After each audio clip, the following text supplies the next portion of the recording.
siang ibu-ibu. Ya. Maaflah sudah mengganggu waktu pulang sekolahnya.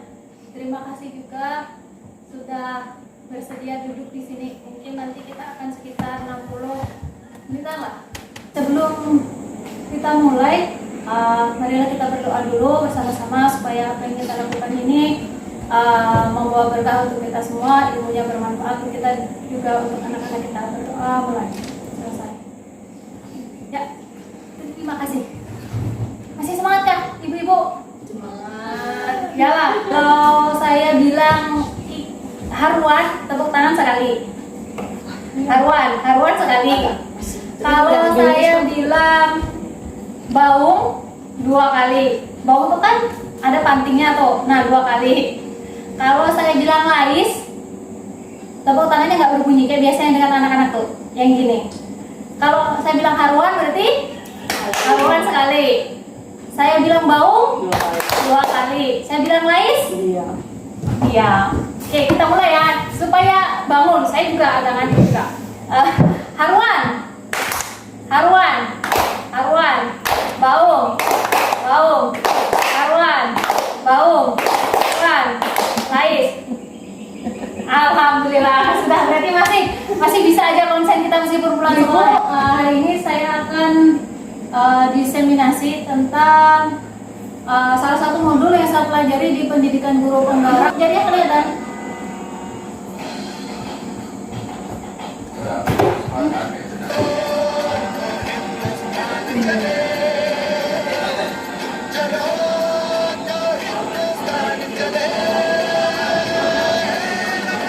komunikasinya kira-kira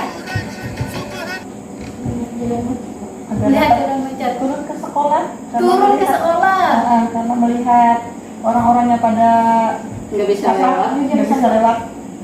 akhirnya Jadi dia lebih duluan. menginspirasi yang lainnya untuk memindahkan ya sekolah. betul sekali. Motivasinya siswa di sini itu kan motivasinya dari dalam nih, bahwa dia memang mau sekolah, makanya ada halangan dia menyingkirkannya. Mudah-mudahan anak kita nanti bisa nih seperti itu, motivasinya dari dalam dirinya untuk sekolah. Sebenarnya tujuan kita untuk menciptakan budaya positif itu salah satunya itu, ibu-ibu, untuk menumbuhkan motivasi anak-anak kita. Ini ada beberapa pernyataan. Kira-kira ibu-ibu setuju atau enggak dengan pernyataan ini?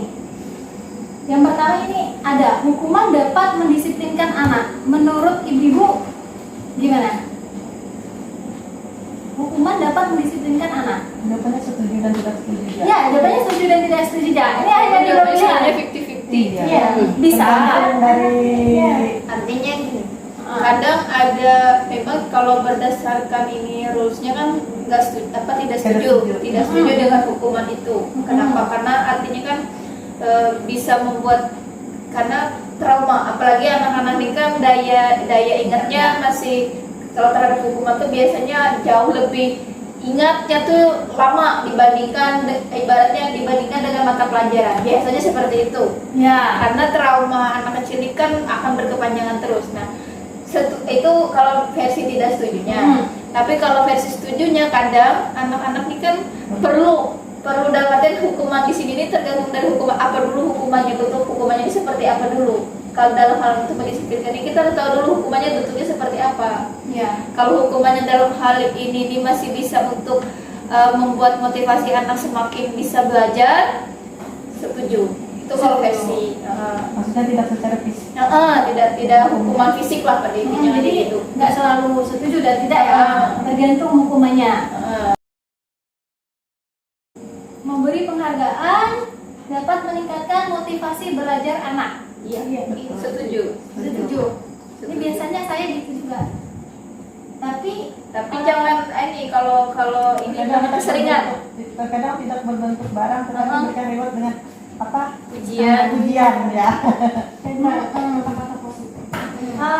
Yang akan kita sharingkan hari ini itu ada beberapa. Jadi tadi perubahan paradigma belajar, kemudian disiplin positif, kebajikan universal, ada teori motivasi, dan tadi kita di awal sedikit menyinggung tentang perubahan paradigma belajar. Nah sekarang ini, makanya saya pegang ini tadi nih, saya kasih satu-satu buat ibu-ibu. Ini silahkan ditulis satu hal yang paling berharga buat ibu-ibu. Terserah. Apa benda? Boleh benda, boleh orang, pokoknya yang paling berharga. Ya, setelah ditulis, Kebahagiaan. silakan dengan orang di sebelahnya untuk berpasangan. Jadi setelah ditulis, silakan boleh. Ini pasangannya Bu Emi dengan Jaria, dengan Ibu Jaria. Pandang mata. Dilipat atau diremas boleh, yang penting dimasukkan dalam genggaman ibu-ibu. Nah, boleh bergantian siapa dulu yang menggenggam. Nanti salah satu temannya, pasangannya itu silakan berusaha untuk mengambil apa yang berharga dari tangan pasangan sebelahnya. Boleh mengambil dengan cara apapun, terserah, menggunakan metode apapun. Boleh yang memegang ini boleh membuka atau boleh tetap nggak memberikan, boleh, terserah. Setelah ini tadi genggam-penggenggam tadi, menurut ibu-ibu nih, siapa sih yang bisa mengontrol diri kita? Diri sendiri. Diri sendiri. Orang lain bisa nggak mengontrol diri kita? Enggak. Nggak bisa. Tadi kan bisa mendapatkan apa yang berharga dari orang lain kan karena memang orang itu mengizinkan apa yang ada itu untuk dikasihkan kan.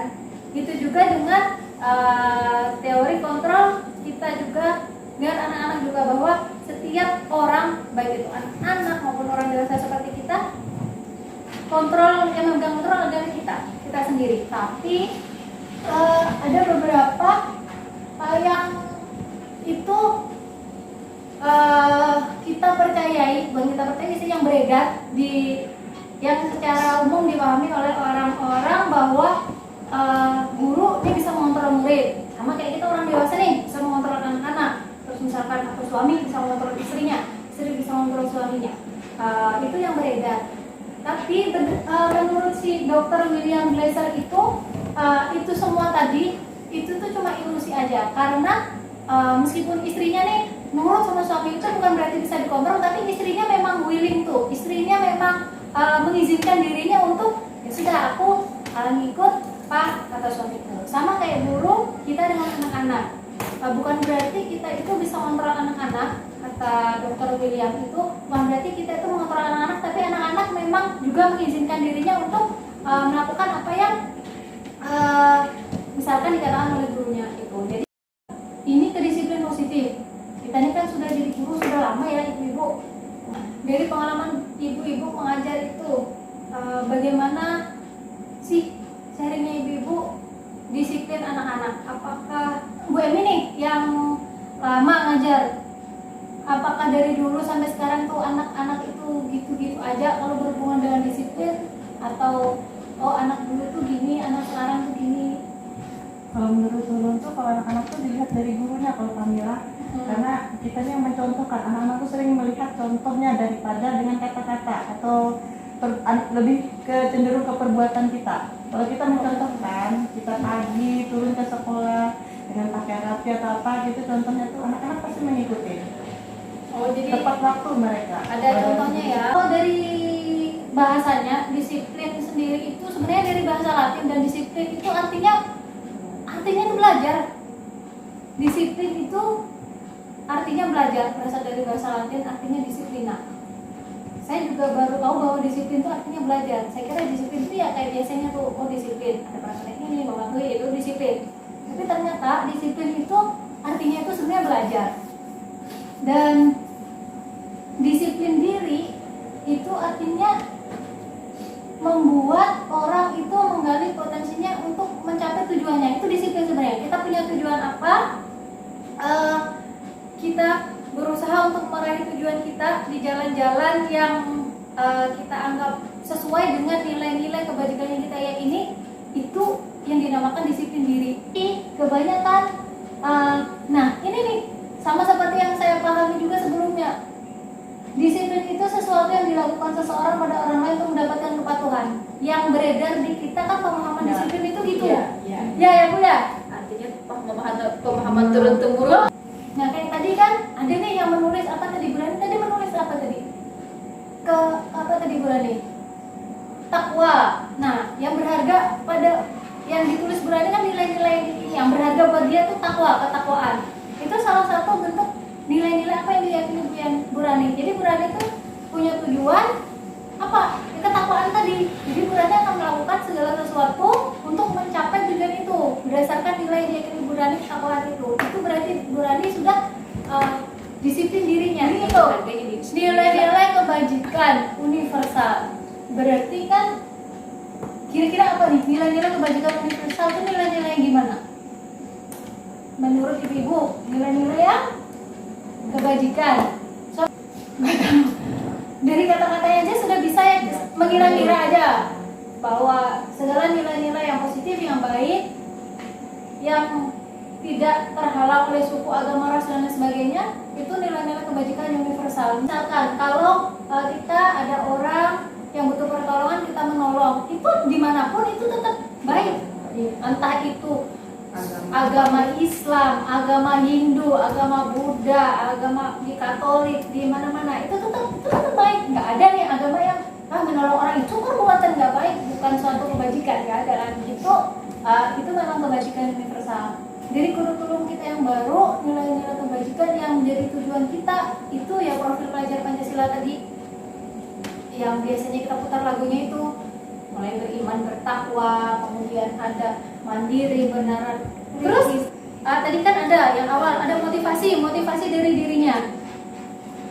Dari modul yang saya pelajari itu ada beberapa nih motivasi yang mendorong seseorang untuk melakukan perbuatan, baik itu anak-anak, baik itu orang dewasa. Selain motivasi dari diri tadi, motivasi kira-kira apa lagi yang lainnya? Selain dari diri sendiri ya dari orang lain. Dari orang lain, Lingkungan. dari lingkungan. Contohnya kayak video tadi ya, termotivasi dari anak-anak tadi dia bisa melakukan hal kayak gitu kan, berarti yang lebih tua atau yang lebih dari dia kan pasti bisa juga. Ya itu, jadi ada juga motivasi berdasarkan dari dorongan dari luar, itu ya motivasi eksternal. Tapi motivasi yang dari luar itu biasanya berdasarkan penelitian itu tidak sekuat kalau motivasi itu datang dari diri kita sendiri. Ya. Dan berdasarkan teorinya ada penelitiannya nih dari Mrs. Diane Gosen itu, teori motivasi itu ada 3 motivasi kita. Baik itu pokoknya 3 motivasi anak-anak. Yang pertama itu supaya kita tuh nggak kena hukuman. Kadang ada kan motivasi kayak gitu. Anak-anak ada ya Bu ya? Iya, Ada. Dihukum. Biasanya aku datang ke sekolah pagi aja, kalau siang nanti dihukum, disuruh push up, disuruh bersih-bersih gitu misalkan.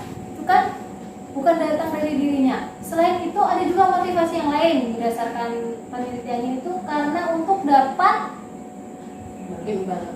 untuk dapat imbalan, untuk dapat penghargaan. Itu kan ada kan kadangnya anak-anak misalkan mau belajar supaya dapat nilai bagus, nanti supaya diberikan HP, mamanya mau belikan HP kalau nilainya bagus. Berarti itu kan motivasinya itu karena mau dapat imbalan, dapat HP tadi.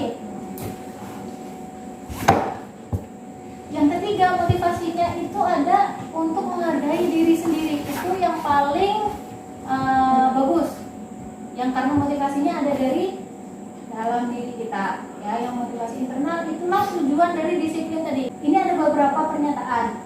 Yang mana yang hukuman, yang mana yang konsekuensi menurut ibu-ibu? Kelihatan nggak? 1 dan 4 hukuman. Mencatat 100 kali. Dengan melanggar aturan ya. Kalau yang 2 dan 3 itu konsekuensi. Ada? Iya, ada sebab akibat. Sekalinya ada 1 lagi hukuman, konsekuensi, dan 1 lagi. Nah, penghargaan yang tadi penghargaan imbalan. Jadi penghargaan itu sama dengan hukuman, cuma memberikan dorongan eksternal, nggak bisa menumbuhkan motivasi di dalam diri anak-anak. Malah penghargaan itu nih banyak dampaknya. Pengaruh jangka pendeknya memang kita bisa mendorong secara eksternal tadi. Jangka panjangnya malah itu akhirnya membuat anak-anak itu kehilangan harus ada.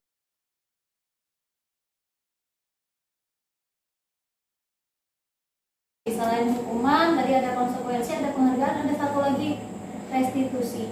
Restitusi itu, nah ini ibu-ibu bisa baca, silakan dibaca. Ya ada warna merah. Jadi restitusi itu ada diciptakan untuk supaya anak-anak itu belajar memecahkan masalah sendiri, mencari solusi sendiri. ya Yang mencari mendekatnya kayak metakognisi. metakognisi ya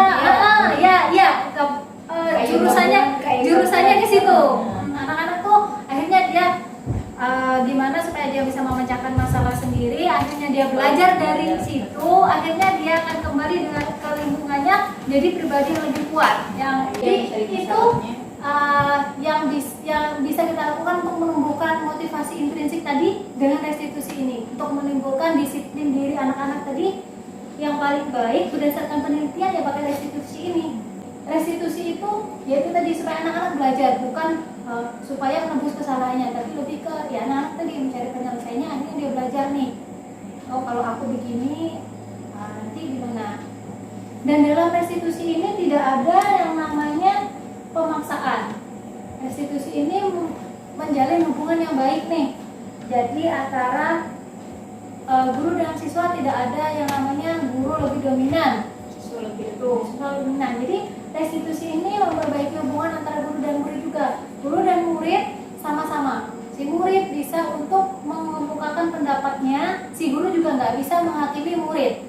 Dan restitusi ini tadi balik ke nilai-nilai yang diyakini anak-anak tadi, ke nilai-nilai kebajikan universal tadi, baliknya ke situ. Apa sih nilai-nilai keyakinan? Apakah kalau kamu itu terlambat tiket nggak membersihkan kelas, apakah itu sesuai dengan nilai-nilai kebajikan yang ada, bahwa kebersihan itu sebagian dari iman kan kalau di agama kita kan itu. Terus di restitusi itu juga mencari kebutuhan dasar yang mendasari tindakan. Jadi kita nggak bisa menyalahkan, tapi kita bisa menanyakan alasannya kenapa dia begitu. Kan saya lihat ibu-ibu juga sering kan melakukan gitu, nanya kan kenapa kok kayak gitu. Tuh. Tapi kalau dari proses yang ini, mulai dari fokus pada karakter anak, kemudian tidak memaksa, fokus pada solusinya. Kalau saya lihat hari-hari di tempat kita ini, di sekolah kita sebenarnya sebagian besar kita lakukan gitu, cuma kita nggak tahu aja kalau itu tuh namanya restitusi. Jadi, kalau di tabel perbedaannya ini aja. Kalau hukuman tadi memang negatif, karena negatif. Kalau konsekuensi dengan restitusi ini, konsekuensi itu netral aja sih, karena kata Bu Emi tadi, seperti yang kata Bu Emi, restitusi konsekuensi itu ada sebab ada akibatnya. Jadi sudah tahu nih anak, kalau dia begini dia harus begini, gitu kan. Kalau hukuman kan ya memang dipaksa biasanya harus gini kan, ada nggak nyaman, ada perasaan nggak nyaman jadi ujungnya dari restitusi itu tadi untuk menciptakan disiplin positif, budaya positif di sekolah tadi, ujung-ujungnya ke keyakinan kelas. Keyakinan kita di sini semua pasti tahu lah keyakinan, pasti keyakinan. Cuma yang pertama saya waktu belajar ini, keyakinan kelas. Selama ini kan yang ada di kelas saya paling peraturan atau kesepakatan aja kan. Rupanya kalau keyakinan ini berlabuhnya ke nilai-nilai kebajikan tadi, misalkan saling menghormati gitu.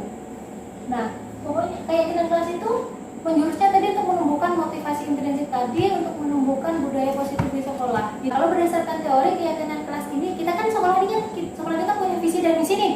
Ya. Nah keyakinan kelas yang kita buat itu bermuara ke visi dan misi kita itu. Gimana sih caranya membuat keyakinan kelas sama dan kesepakatan? Cuma terserah aja, bisa melalui musyawarah yang langsung anak-anak yang ngomong, oh ini bu, atau bisa dengan menulis. Intinya kalau membuat keyakinan kelas, semua warga kelas itu harus mengemukakan pendapatnya. Dia maunya seperti apa sih? Nggak apa-apa sih, apa aja yang keluar dari mulut anak-anak itu, apa aja yang ditulis anak-anak boleh kita terima. Setelah itu baru kita catat atau kita kelompokkan lah, yang mana biasanya kan ada nih yang senada gitu. Itu baru kita kelompokkan. Setelah itu baru ada kesepakatan. Ya, kita ambil nih yang mana yang perlu kita kita tulis lah dengan bagus, yang bisa dan diterapkan di dalam kelas. yang bisa kita terapkan di kelas, yang bisa kita terapkan di sekolah, yang akhirnya nanti akan menimbulkan kebiasaan-kebiasaan positif, lingkungan yang positif, budaya positif di sekolah kita. Kemarin SMP itu saya buat satu. Jadi kelas 7, kelas 8, kelas 9 itu saya jadikan satu, curah pendapatnya saya jadikan satu. Nah, ini nih. Saya jadikan satu, duduk waktu itu di pagi hari ya, saya jadikan satu. Anak-anak saya kasih kertas, saya suruh mereka nulis mereka tuh maunya seperti apa sih di kelas supaya lingkungan mereka belajarnya jadi lingkungannya positif, enak, nyaman, mereka bisa fokus belajar dan lain sebagainya. Nah, ini akhirnya karena kita nggak punya proyektor di kelas, nggak ada listrik, akhirnya saya ini nulis, saya yang tulis di kelas. Nah, dapat karena orangnya cuma 16 aja ya, SMP tuh orangnya kan cuma 16, saya tulis terus dikelompokkan sama-sama. Pas habis dikelompokkan baru mereka buat. Nah, ini habis ini mereka pasang, tadinya tuh mereka pasang di depan kelas, akhirnya mereka pasangnya jadinya di dalam. Ini responnya kemana? Saya merasa senang mendapat rekreasi bersama teman, dan semoga kedepannya saya dan teman-teman dapat mematuhi peraturan yang kami buat bersama. Anak-anak tuh masih bingung tuh, masih menyebut itu tuh peraturan, padahal itu tuh kan bukan peraturan. Dari awal tuh sudah ini dalam kesepakatan kita, keyakinan kelas kita, apa yang harusnya kita jalankan sama-sama. Jadi yaitu mereka belum terbiasa, mereka juga masih menyebutnya. Dari yang sudah dibuat itu kan ada beberapa poin, rasanya ada 5 poin yang dibuat dengan anak-anak itu, yang mereka sudah jalankan itu ya cuma yang sudah cukup bagus tuh, mulai dari berpakaian rapi dan sopan sesuai aturan tuh ya sudah lebih baik. Yang masih perlu bimbingan, arahan, dan perlu contoh itu masalah disiplin, saling menghormati, menghargai, dan belajar. Kan yang keyakinan kelas dibuat di SMP itu baru jadi 1 poster aja. Nanti rencananya sih saya mau buat lagi 2. Jadi biar masing-masing kelas tuh 1 supaya kelihatan nih dibaca mereka, paling enggak ya ada kelihatan dia. Terus kita kan kasih contoh juga setiap hari, sambil kalau kita ketemu orang tuanya kan kita ngasih sering juga ya, kasih sharing dari orang tuanya gitu. Jadi mungkin SD ini bisa nanti sambil, meskipun anak-anak kelas 1, 2, 3 tuh mereka punya juga pendapat di Abu Andi ya. Jadi nanti bisa aja pakai kertas warna-warni itu yang ya biar kita tahu sendiri. Saya aja pakai punya saya tuh ada berapa Misalkan lima, dari Kak. tiket kelas atau dari lupa bawa buku apa gitu, mereka sudah bisa menentukan sendiri. Itu Ya, bisa. ada boleh Bu, ini kita sudah sepakat kayak gini gitu kan. Ya itu aja tinggal berpegang teguh SD. Iya. Jujur Bu. berpegang teguh pada keyakinan masing-masing. Berani bilang temannya bahwa itu Bu, Anda melakukan kesalahan kayak gitu, mereka tuh berani. Bagus menanamkan karakter positif tuh. Jadi tinggal dilanjutkan aja itu Bu Emi. Kan penanaman karakter positif itu memang Dia aja kecil. Ini kebiasaan. Mungkin karena ada yang itu kan kita sudah sepakat, mungkin ada yang agak gimana gitu kan, mana gitu kan, menakar dan sebagainya, bisa aja nanti dijadikan, dituliskan. Jadi keyakinan kelas tadi bisa ya. Kan ini ada, saya tanya, kenapa sih murid itu melakukan kesalahan atau melanggar peraturan? Kira-kira menurut ibu kenapa?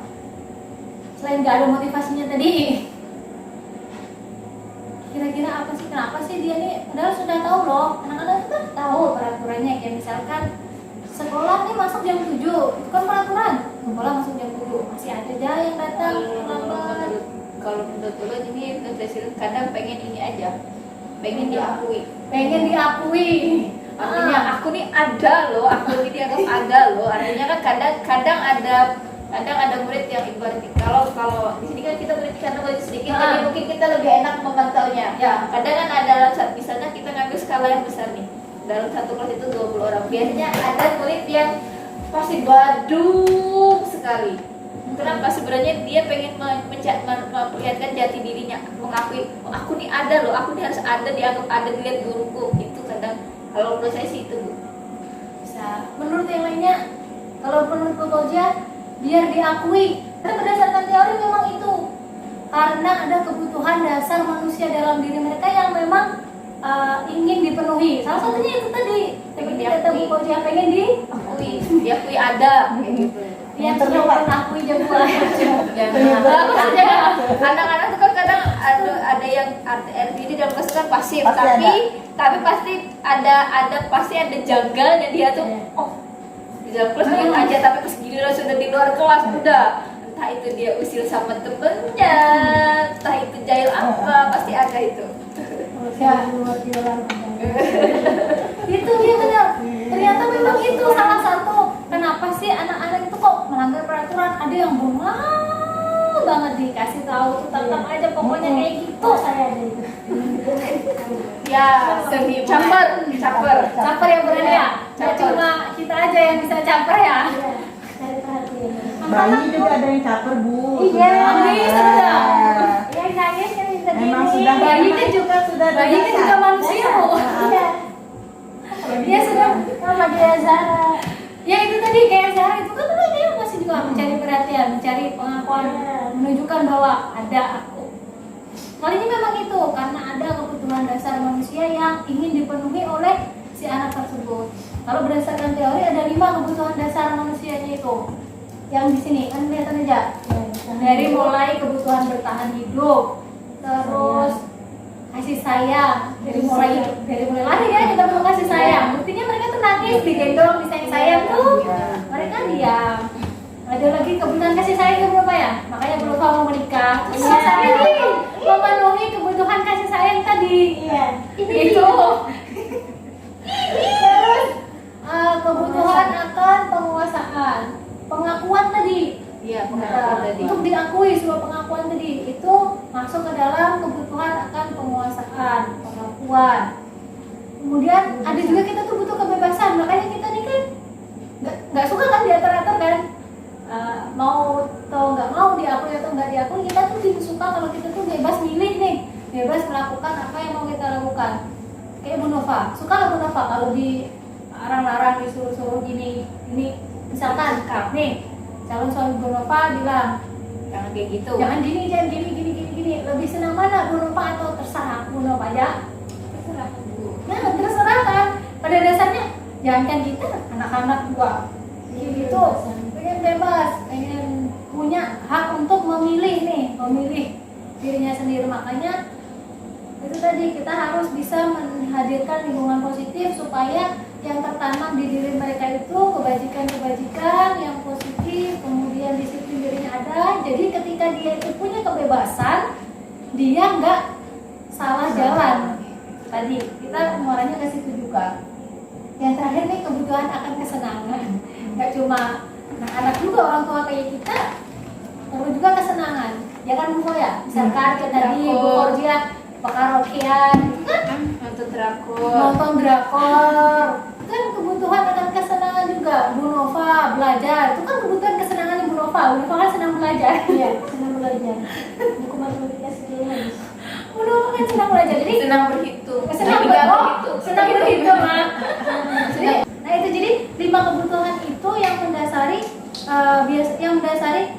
perilaku kita nih. Nah lanjutannya dari itu tadi ada posisi kita nih sebagai guru di sekolah. Berdasarkan teori ada 5 posisi kontrol yang bisa kita pegang di sekolah. Meskipun kita itu tidak bisa mengontrol orang lain, kita kan bisa mengontrol diri kita sendiri. Tapi berdasarkan teori ada 5 jenis posisi kontrol yang dimiliki oleh guru. Kayak tadi misalkan kan ada guru yang suka menghukum, sedikit dihukum. Dulu pas sekolah tuh gitu tuh gurunya, salah sedikit menggaris, pak. Jadi ada 5 posisi kontrol yang bisa dipegang oleh guru.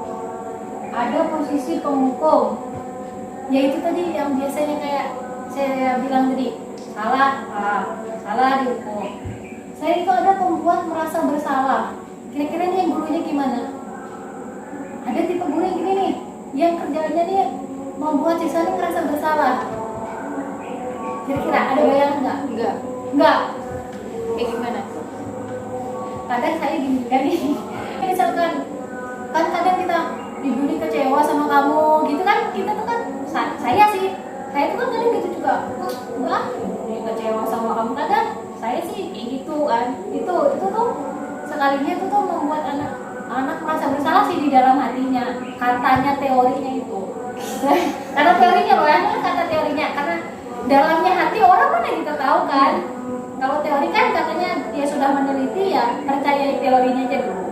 Dan ada posisi teman, biasanya posisi temannya yang dekat dan anak-anak, tapi sekalinya posisi teman ini juga pengaruhnya nggak bagus juga untuk anak-anak. Akhirnya mereka itu kayak ketergantungan dengan kita, dengan gurunya yang jadi teman tadi. Apa-apa gurunya apa gurunya lagi itu sekalinya nggak bagus juga jadi teman. Nah ini yang biasanya memantau ini siapa? Ternyata ada posisi kontrol pemantau juga. Saya kalau dia ada posisi kontrol pemantau, yang terakhir itu ada posisi manajer. Nih bukan, nggak selalu manajer itu kesek. Nah ini kabarnya itu kabarnya. Jadi kalau di posisi penghukum tadi, kelihatan nggak? Iya, lihat deh. Iya. Oh, itu ada di aku.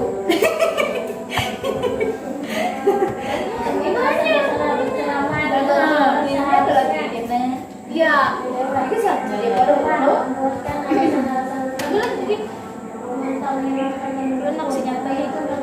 ya perhitungan pemantau, tapi Bu Nova kan nggak perhitungan ya. Bu Nova tuh kan suka berhitung tapi nggak perhitungan. Jadi aku sering menghadiri. Tapi kadang kita ini nggak cuma, biasanya kadang nggak cuma berada di satu posisi aja kan. Iya, bisa semua. Iya. Bisa semua. Kadang itu situasi. Ada kalanya kita nih ada di posisi penghukum nih. Kalau pas lost control kadang ada kalanya kita di posisi penghukum. Ada kalanya di posisi kita tuh bisa membuat anak-anak karena bersalah. Ada juga jadi teman. Ada juga jadi pemantau. Tapi dari kelima posisi ini yang harusnya kita pegang sih untuk menciptakan disiplin positif, budaya positif tadi, harus posisi yang terakhir, manajer. Di posisi yang manajer itu tadi, bukan manajer perusahaan sawit, manajer. Jadi posisi manajer ini yang harus kita pegang teguh. Kalau di posisi pemantau ini kan kita selalu berpaku pada peraturan nih. Sekolah kita kan mau punya peraturan, apa peraturannya. Nah kalau melanggar berarti ini. Jadi posisi pemantau ini, posisi pemantau ini dekat dengan konsekuensi tadi. Jadi peraturannya ini, berarti kalau nggak kamu ini, berarti kan sudah ada itu konsekuensinya. Posisi pemantau itu ke situ. Kalau posisi temannya biasanya dekat dengan anak-anak, tapi ternyata posisi teman tuh harus segera dikurangi juga ya. Bisa kita tuh sebagai teman, bisa sebagai pemantau, tapi yang paling pas adalah kita tuh sebagai manajer. Jadi kalau posisi manajer ini tadi kita mengembalikan anak-anak tadi ke nilai-nilai atau keyakinan-keyakinan yang diyakini tadi, kebajikan-kebajikan universal yang tadi. Baliknya posisi manajer itu kaitannya dengan restitusi tadi, ibu-ibu. Jadi di posisi manajer ini kita dalam menyelesaikan masalah nggak ke peraturan konsekuensi, nggak ke hukuman, nggak ke memberikan solusi menjadi teman, memberikan kayak menyuapi mereka itu enggak. Tapi kalau di posisi manajer kita ini harus memegang pada pertanyaan-pertanyaan, memberikan mereka kesempatan untuk tadi belajar tadi, restitusi tadi kan, supaya mereka belajar dari kesalahannya. Jadi misalkan mereka berbuat A, kita nggak bisa langsung bilang, oh kamu salah berbuat A ini, kamu karena salah kamu harus ini. Itu nggak menumbuhkan motivasi dalam diri anak-anak, terus nggak mengembangkan disiplin dirinya. Jadi dalam posisi manajer ini, anak-anak itu punya kesempatan untuk mengemukakan pendapatnya, untuk mencari penyelesaian dari permasalahan yang mereka timbulkan. Nah ini coba dari 1, 2, 3, 4, 5. Kalau yang atas nih kira-kira dikatakan oleh posisi kontrol yang mana buruknya? Saya kecewa, rasa bersalah. anak tadi. Rasa bersalah. Tidak pernah Apa nih? Kamu tidak pernah benar melakukannya? Menghukum. Iya, Kamu benar tadi. Apa tadi? Nyontek dulu. Apa tadi?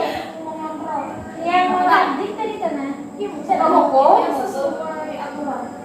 Pemantau. Yang mana kah? Pemantau. Enggak. Kamu tuh salah terus, pokoknya penghukum itu dia menjudge gitu lah. Langsung kamu salah, kamu itu di situ. Apa nih? Terus ini dia pemantau tuh baik ada ngasih penghargaan juga. Dia tuh berpaku pada peraturan dan konsekuensi, tapi dia juga suka ngasih penghargaan kayak gitu. Apa? ini terakhir Manajer.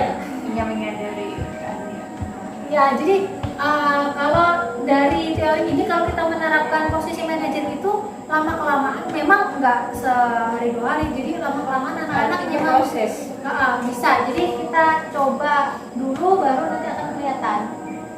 Karena manajer tadi berhubungan dengan restitusi, untuk menjalankan posisi kontrol manajer itu dalam restitusinya ada yang namanya segitiga restitusi. Jadi dalam menanyakan tadi, membalikkan anak-anak pada keyakinannya, membuat mereka mencari jalan keluar masalah itu ada tahapan-tahapannya yang ini masuk ke segitiga restitusi tadi.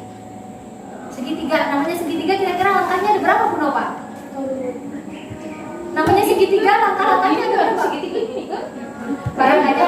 Loh, bener gak segitiga gini tergantung dari mana garis ini? Tergantung kita jalannya dari mana dulu. Ya, berarti segitiga. Nah, tapi kan pada intinya titik puncak yang kita tuju. Ada namanya segitiga restitusi. Jadi langkahnya ada berapa Bu Nova?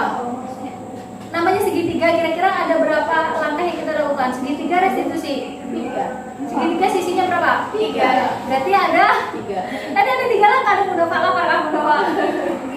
Dia langkah apa? Ya, kalau jalan satu Tahapannya. dua, tiga. Nah, ini ya namanya segitiga restitusi yang yang kita lakukan kalau kita menjalankan posisi manajer. 3. Ya, yang ketiga. Guru matematika nih. Kan sisinya 3 Bu Nova. Jadi langkah pertama. Sama sisi. Langkah pertama itu di segitiga restitusi. Langkah pertama itu kita stabilkan identitasnya dulu, bukan yang menjudge kamu salah. Itu. Dari bawah, menstabilkan identitasnya dulu. Jadi kita nggak menjudge, nggak menghakimi mereka salah, tapi kita memaklumi bahwa ya wajar semua orang tuh melakukan kesalahan. Ibu bapak gurunya juga pernah salah. Jadi di tahapan yang pertama menstabilkan identitas itu pokoknya kita mengembalikan kepercayaan diri mereka aja. Jadi yang nggak apa-apa, wajar orang berbuat salah. Itu di tahap yang pertama. Baru tahap yang kedua itu kita validasi tindakan yang salah. Jadi kita tanyai, kamu salahnya apa? Tahu nggak salahnya apa? Anak-anak kan biasanya kalau kan kita sering aja kan? Menyelesaikan kayak misalnya tugas matematika. Iya. Mereka harus terus dulu diketahui. Iya, sesuai nggak satuannya? Betul. Jadi kita tanya nih, divalidasi tindakan yang salah itu. Tahu nggak salahnya di mana? Salahnya apa? Itu. Kalau mereka sudah tahu, kalau mereka tahu kan mereka pasti nih tahu nih. Mereka nih rata-rata kebanyakan tahu salahnya. Baru kita ke langkah yang ketiga, mengembalikan mereka kepada keyakinannya tadi. Apa sih yang mereka yakini? Misalkan mereka meyakini bahwa kebersihan itu sebagian dari iman, tapi ternyata mereka itu kan berbuat salahnya misalkan nggak piket, itu kan?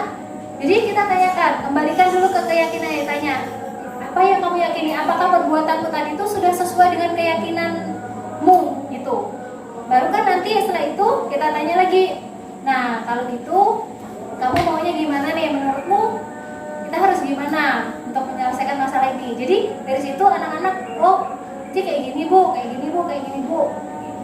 Tinggal kita arahkan aja. Itu kita lakukan untuk proses restitusinya. Itu aja sih. Dan saya lihat biasanya ibu-ibu juga kayak gitu, cuma ya nggak tahu aja kalau itu namanya sih. Kan? Saya lihat juga ibu-ibu sudah kayak gitu, cuma Berarti yang kita lakukan secara tidak sadar. nggak tahu ya kan namanya itu, ya kan? Ini pengetahuan, bukan tambah pengetahuan namanya. Nah ini juga kalau kemarin ini tugas yang praktek untuk segitiga restitusi itu, tapi karena kemarin kita libur jadi saya itu praktek masing-masing. Woi, lihat.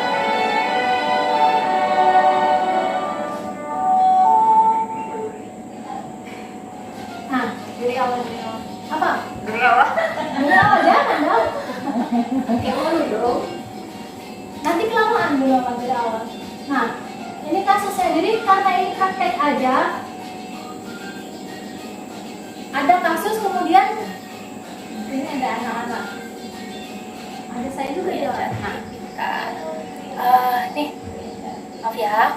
Ini gaya saya sih, gaya ibu yang lain boleh terserahnya. Gaya saya biasanya Ada temannya bilang kalau Yulian ini sering nggak pikir. Benar gitu nggak? dari ibu. Ya, Bu. Ini tahapan yang pertama nggak sih? Oh, Ini di kelas. itu. Ya, memang manusia ini kan yang sempurna. Nah, ini bisa dilihat di akun YouTube-nya aja, nanti saya kasih linknya ya. Yang dilihat di sini ini kelamaan sudah, ibu sudah mau pulang sekolah ya. Nah, dari kegiatan yang itu tadi kan saya juga setelah itu ada juga melakukan restitusi itu. Kalau refleksi dari saya, kalau ketika saya melakukan restitusi itu, anak-anak ini kadang ada yang malu, nggak tahu nih pas kita tanya, terus kamu maunya gimana? Supaya masalah kita ini selesai gitu. Nah, ada anak, kalau pengalaman saya pribadi, mereka ada yang diam, nggak tahu nih Mau apa? tahun di itu nggak tahu bu apa kan gitu. Ada nggak yang gitu? Bapak Uja pernah nggak? Sering. Nah, ya kan. Kalau di SD sering nggak? Nah, ada kan. Padahal kita tuh kan maunya memberikan mereka kesempatan supaya kayak gimana sih mereka mau melakukan itu. Artinya maksudnya gini, nggak usah jauh kayak pelajaran kita ini kan termasuk pelajaran yang sulit di mata anak-anak. Dianggap mereka sulit. Hanya kadang di mana sih letak sulitnya tuh kadang mereka nggak tahu kayak gitu. Sebenarnya kan itu salah satunya. Maksudnya kita pengen cari tahu dulu supaya mereka tuh lebih mudah memahami, mencari solusi untuk supaya kita belajar itu sama-sama enak. Pada dasarnya kan gitu. Iya, kadang mereka tuh nggak tahu katanya. Jadi kamu maunya gimana? Mereka tuh nggak kayak blank, nggak ada ide, Iya. kan? Nah, tantangannya di situ lagi nih kalau kita melakukan restitusi tadi. Jadi untuk awal-awal nih sedikit banyak kita harus membantu juga kayak memberikan arahan gitu. Nah, kayak ada pilihannya. Kita ngasih pilihan apakah A, apakah B, atau C, atau D gitu. Soalnya ada beberapa anak ya, dia tuh diam, nggak tahu, nggak punya ide maunya menyelesaikan masalahnya seperti apa. Kalau yang selalu kita lakukan sih gitu. Jadi untuk perbaikannya mungkin makanya kita akan perbanyak termasuk waktu di kelas itu kegiatan-kegiatan yang menggali, membangkitkan apa benar Pak? Membangkitkan, menumbuhkan kepercayaan diri terus kemampuan berpikir kritis mereka.